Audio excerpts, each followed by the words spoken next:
Hello, traders. FX Pip Collector here. Today is Thursday, April 3rd, and this is my US dollar Canadian analysis. If you haven't done so already, definitely do check out my free Discord trading community linked at the end of this video in the corner. And don't forget to take a look at my website, fxpipcollector.com. So, anyways, yesterday was the big tariff news day. I didn't trade there because it was about 10 p.m. in Europe when it came out, but very, very, very, very volatile for sure.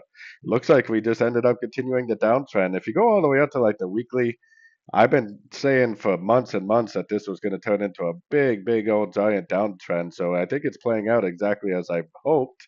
The only thing that didn't really work exactly as I hoped is I was kind of hoping that it was going to go up again to make a more proper ABC of two.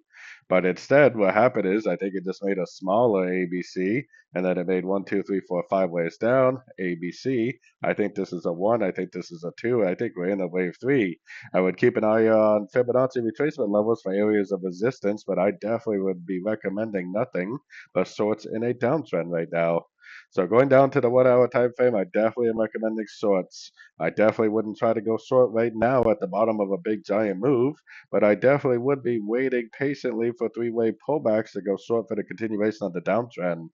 I definitely wouldn't advise going long right now, and I definitely wouldn't advise going short.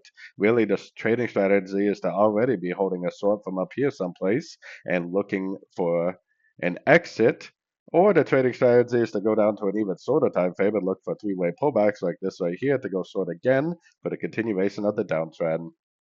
So anyways, don't forget to join my free Discord channel, and as always, thank you for watching and happy trading.